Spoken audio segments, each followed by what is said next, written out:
Olá! Hoje a gente vai mergulhar em um dos textos mais poderosos e conhecidos sobre proteção, o Salmo 91. A ideia aqui é desmontar ele, sabe? Entender a sua estrutura e o seu significado profundo, camada por camada. E vamos direto para a primeira linha, porque ela já estabelece a condição central para tudo que vem a seguir. Repara bem na palavra habita. Não se trata de uma visita rápida, de passar por ali. É sobre permanecer, morar. E essa é a grande chave para acessar a promessa de descanso e segurança. Então, o Salmo começa construindo essa premissa fundamental, que é o conceito de um refúgio divino. Pensa nisso como um alicerce, a base, onde todas as outras promessas que a gente vai ver vão ser construídas. E aqui está o ponto crucial. Não estamos falando só de um lugar físico, de quatro paredes. É mais um estado de ser, entende? Uma relação de total confiança, que o texto descreve como um lugar secreto, um esconderijo. É sobre estar perto, numa posição de dependência e segurança. E logo em seguida, o salmista define esse refúgio com metáforas muito fortes. Veja bem, não é só um abrigo qualquer, passivo. É uma fortaleza, algo impenetrável. E tudo isso é selado com uma declaração bem pessoal, em quem confio. Isso transforma a promessa em algo íntimo, ativo. Ok, agora a gente avança para o conflito do poema. Afinal, de que perigos exatamente esse refúgio protege? E o texto é bem específico, ele não deixa muita margem para dúvida.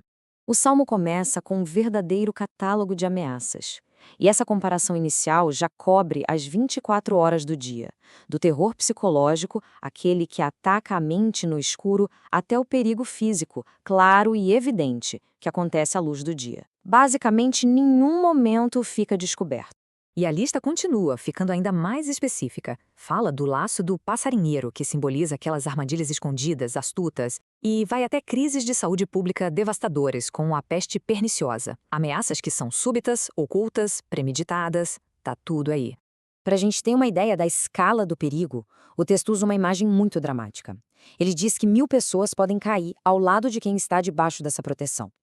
A imagem é de um perigo que é letal e que está por toda parte.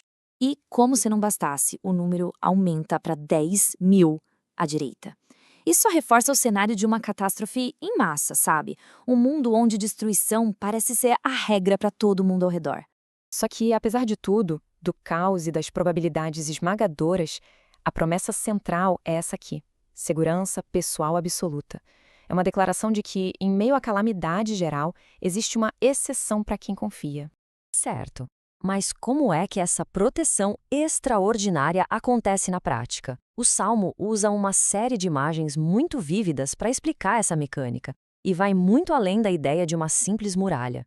A primeira camada de defesa é descrita como a verdade, a fidelidade divina, que funciona como uma armadura militar. Escudo e broquel não eram proteções simples, eram equipamentos de defesa pesada na antiguidade. Ou seja, a fidelidade de Deus vira uma proteção ativa. E aqui a gente vê um sistema de proteção com várias camadas. É impressionante. A imagem começa com algo terno, protetor, como uma ave cuidando dos filhotes sob as asas, e evolui para uma intervenção ativa, poderosa, de seres angelicais que têm ordens específicas para guardar e sustentar. E essa proteção toda não é só passiva, para ficar encolhido no canto. Pelo contrário, ela gera empoderamento. A pessoa protegida agora pode superar os predadores mais temíveis, que aqui simbolizam perigos enormes e venenosos. A postura muda completamente, de defensiva para uma postura de vitória. Chegando nos versos finais, acontece uma virada dramática.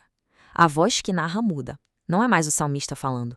Agora é um discurso direto de Deus que vem para confirmar tudo o que foi dito até aqui. É o próprio Deus confirmando a promessa. E ele liga diretamente o resgate, o livramento, a uma relação de amor e reconhecimento. Conhecer o meu nome nesse contexto não é só saber o nome. Implica uma relação profunda, de intimidade. Essa parte aqui é fundamental. A promessa enfatiza uma relação que tem resposta. Não promete uma vida sem problemas, sem angústia, mas promete a presença divina e uma resposta bem no meio da dificuldade. É uma promessa de companhia. E o Salmo termina com esse resumo dos compromissos divinos. E veja que vai muito além de só proteger. Inclui honra, uma vida longa e plena e, por fim, a visão da salvação. É uma conclusão que abraça o bem-estar completo. Bem, esse texto antigo usa metáforas de perigos físicos daquela época, e isso nos deixa com essa reflexão, né? Como é que a gente traduz essas ideias de confiança e segurança para os medos que a gente enfrenta hoje? Qual seria o equivalente moderno de leões, pestes e setas? A questão fica no ar.